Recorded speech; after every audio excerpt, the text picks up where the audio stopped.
The Bloc Quebecois currently holds quite a bit of power over the future of the Liberals on Parliament Hill, but how should they use it best? Former head of the Bloc Quebecois, Gilles Duceppe, was one of Canada's longest-running party leaders. He's seen a lot of different political tactics in his time on the Hill, and he joins us now to talk about what's happening here in Ottawa and in Quebec. Welcome to the show, Mr. Duceppe. Nice to see you. It's a pleasure for me also. You've been watching events unfold here, the unrest in the Liberal caucus, the Bloc's threats about not supporting the government if they do not meet their demands by their deadline. Where do you see all of this going? Well, I think the Bloc was very clear, saying that the Liberals have to approve those two measures, and they voted for that in committees, and also for the supply management policy. So there's no reason to not agree with what the Bloc is asking for. But Stephen Guilbeault said last Sunday that the government will never support the motion for the pension. So if it's the case, then the Bloc will stop supporting the government on any measure after October 29. And they're ready for an election. I'm not that sure the Liberals are ready for an election. They're losing all around against Poilievre and the rest of Canada, and they're losing in Quebec to the Bloc Quebecois. So they're in a very tough situation, I would say. Why do you think that the Bloc Quebecois has been so effective in essentially starting to eat the Liberals' lunch in Quebec in areas that used to be sure ridings for Justin Trudeau? Yes, but when you look at it, among the French population, the Bloc was always ahead. So that means a lot of riding.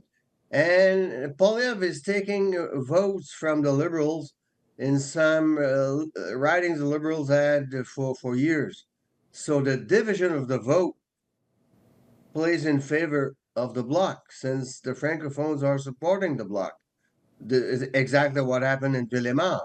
It could happen in Laval and other ridings on Montreal Island and around Montreal Island. So I think the Liberals are a real problem, not only in the rest of Canada, but also in Quebec. And Poilievre is not very popular in Quebec. People don't like that kind of style. And it is slogan after slogan without, I would say, no concrete measures to offer to people. So the NDP is not there anymore. I think it's become very clear that the Atlantic caucus is very unhappy with Justin Trudeau, but I keep hearing that one of the key issues here is what the decision of the Quebec caucus is, that the Quebec caucus inside the Liberals are not happy with Justin Trudeau, but so far have been supporting him. I know you have your finger on the pulse of politics in all kinds of different parties in this country. What are you hearing about how those Quebec Liberals are feeling? Well, they're not happy, but they don't have another choice. Usually it's someone from Quebec and someone from the rest of Canada leading the Liberal parties. Paul Martin was, in a certain sense, an exception, but he was born in Ontario. His father was also a minister in the 50s. So it was him after Chrétien. But after that, there's always someone from Canada, the rest of Canada, and someone from Quebec leading the party.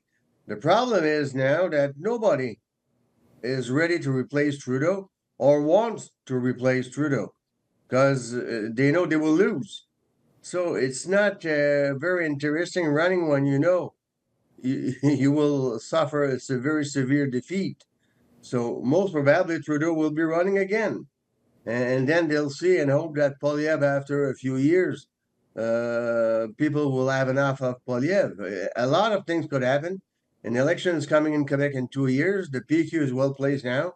So, I mean, we're playing that game before, and I think we're restarting the same kind of game. And there's very good chances we'll have the Bloc at the federal level and the PQ at the provincial level.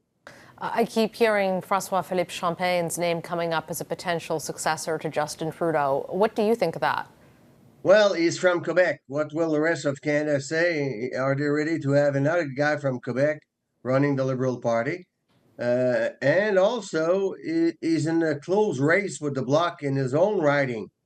The last poll was showing the Bloc at 1 point. 1 point is just 1 point, but it is a tough race for him. So just imagine he'd be losing Shawinigan while leading the Liberal Party. It could be Kim Campbell second half.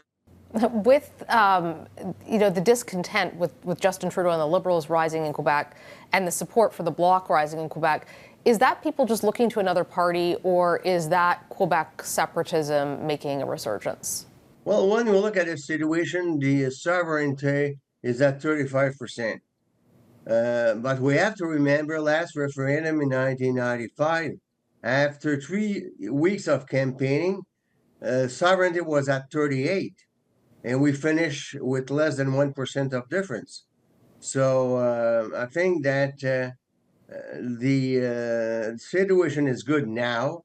We'll see what will happen with the CAQ. I wouldn't be surprised that some of the CAQ members, even ministers, change their mind and come back to the sovereignist party. We'll see, but there's still 2 years, and 2 years in politics is a lot of time. I know that you and Mr. Blanchet have differing views on a number of issues, but if you were to give him advice, what would it be? Well, we have most of the issues we have. We're standing in the same place, but the advice is to keep running like he's doing, and be honest with people.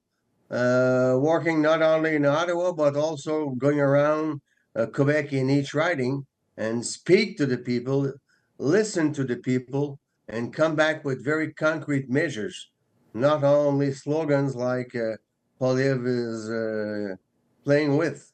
Do you think that Justin Trudeau can survive the current discontent in his caucus to make it to the next election? And if so, how? Well, he will survive because nobody wants to survive at his place. So, so he doesn't have the choice. Maybe there'll be a prorogation of the House. They want to live their last Christmas and play as a government, but that'd be their last Christmas, obviously. Obviously, I don't see them winning next election, not at all. And even with the debate we have, the interference of other countries, we have to remember that for the nomination of their candidates, you don't have to be a Canadian citizen when you're a Liberal. So that's also a problem. They're denouncing Poilievre, but they should look at their situation. Their situation. They're not better than what Poilievre is doing. Mr. Gilles Duceppe, thank you so much for joining us and sharing your perspective. Thank you. It was a pleasure.